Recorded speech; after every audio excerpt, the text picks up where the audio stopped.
గుంటూరు జిల్లా చేబ్రోలులోని కొత్తరెడ్డిపాలెంకి చెందిన బాలిక శైలజ అనుమానాస్పద స్థితిలో మృతి చెందింది.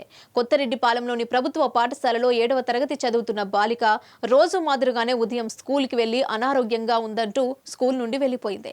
ఆ తర్వాత కనిపించకుండా పోయింది. స్కూల్ టైం గడిచిపోయినా బాలిక తిరిగి రాకపోవడంతో బంధువులు, తల్లిదండ్రులు గ్రామంలో పలుచోట్ల వెతకగా అదే గ్రామంలోని గ్యాస్ డెలివరీ బాయ్ గా పనిచేస్తున్న నాగరాజు అనే వ్యక్తి ఇంట్లో అనుమానాస్పద రీతిలో విగత జీవిగా పడి ఉంది.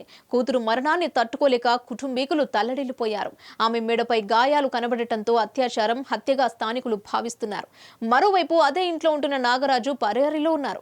అసలేం జరిగిందంటే కొత్తరెడ్డిపాలెంకి చెందిన ఎస్సీ బాలిక శైలజ, ఆమె అన్నయ్య సోమవారం ఉదయం రోజు మాదిరిగానే గ్రామంలోని ప్రభుత్వ పాఠశాలకు వెళ్లారు. బడి ముగియగానే బాలుడొక్కడే ఇంటికి తిరిగొచ్చాడు. ఇంటికొచ్చిన బాలుడిని చెల్లి ఏదని తల్లి ప్రశ్నించింది. దీంతో ఆ బాలుడు వెంటనే పాఠశాలకు వెళ్లి ఉపాధ్యాయులను అడిగాడు. ఒంట్లో బాలేదని శైలజ మధ్యాహ్నం వెళ్లిపోయినట్లు వారు చెప్పారు. దీంతో తల్లి, కుమారుడు ఊరంతా వెతికారు. అక్రమంలో గ్యాస్ డెలివరీ బాయ్ నాగరాజ్ ఇంటి వద్ద శైలజ కాలు చెప్పులు ఉండటాన్ని వారు గమనించారు. కిటికీలో నుంచి చూడగా శైలజ గదిలో విగత జీవిగా కనిపించింది. ఈ విషయాన్ని బాలుడు, తల్లి తమ కుటుంబ సభ్యులకు తెలిపారు. వారు ఘటనా స్థలానికి చేరుకొని ఇంటి తాళం పగలగొట్టి బాలికను బయటకు తీసుకొచ్చారు. దీంతో పోలీసులకు సమాచారం అందించగా అక్కడికి చేరుకున్న పోలీసులు బాలికను గుంటూరు జీజీహెచ్కు తరలించారు.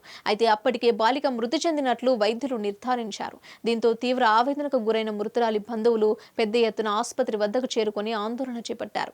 బాలికను హత్య చేసిన నిందితుడు నాగరాజును కఠినంగా శిక్షించాలని, ఆమెను ఒంటరిగా బడి నుంచి బయటకు పంపిన ఉపాధ్యాయులపై కూడా చర్యలు తీసుకోవాలని డిమాండ్ చేశారు. కాగా నిందితుడు నాగరాజుకు అప్పటికే పెళ్లైంది.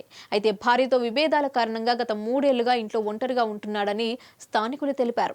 బాలిక తల్లిదండ్రులు నాగరాజుపై పోలీసులకు ఫిర్యాదు చేశారు. చేబ్రోలు పోలీసులు దీనిపై కేసు నమోదు చేసి దర్యాప్తు చేపట్టారు. మృతదేహాన్ని గుంటూరు ప్రభుత్వ ఆసుపత్రికి తరలించారు. తెనాలి డీఎస్పీ రమేష్ సంఘటన స్థలాన్ని సందర్శించారు. పరారీలో ఉన్న నిందితుడిని త్వరలోనే పట్టుకొని అరెస్టు చేస్తామని ఆయన హామీ ఇచ్చారు.